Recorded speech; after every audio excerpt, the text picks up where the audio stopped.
معايا كوبايه الا ربع من السكر، عليهم حبايتين من البيض. مكونات مهم جدا تكون بدرجه حراره المطبخ. معلقه صغيره من الفانيليا. هنخفق شويه بالمضرب اليدوي. الكيكه المافن سهل جدا لحد بقى السكر يدوب. القوام بقى كريمي بالشكل اللي احنا شايفينه ده كده.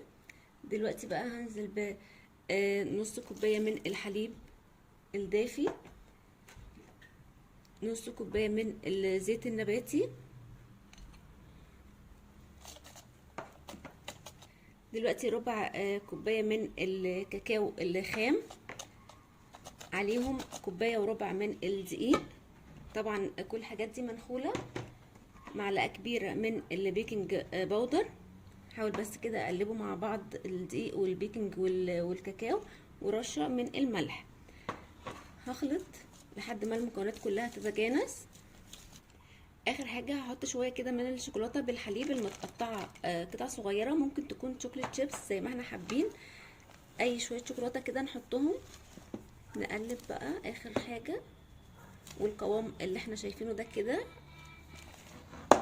هو ده القوام المظبوط. دلوقتي بقى بمعلقه الايس كريم، ومعايا الكبات اللي هي الصغيره دي. ممكن الكبات العاديه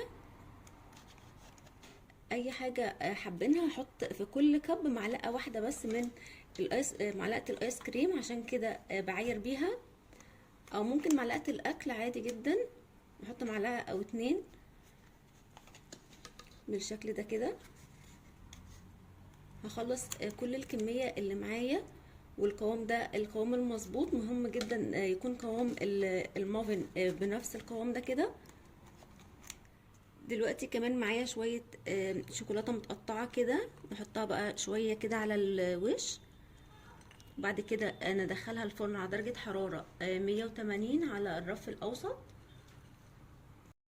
كده بقى المافن التحفه ده بقى جاهز معانا. شايفين بجد حلو جدا جدا.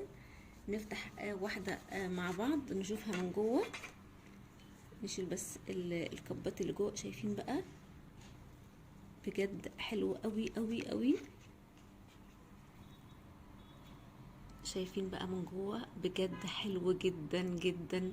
قطع الشوكولاته قد ايه بتبقى مقرمشه كده نوعا ما في بقنا بجد. والكيك طري جدا وسفنجي جدا. بجد وصفه حلوه قوي. يا رب اللي جربها تعجبه. واللي جربها وتعجبه يا ريت تسيب لي رايه في الكومنت، وما تنسوش تعملوا لايك. والسلام عليكم ورحمه الله.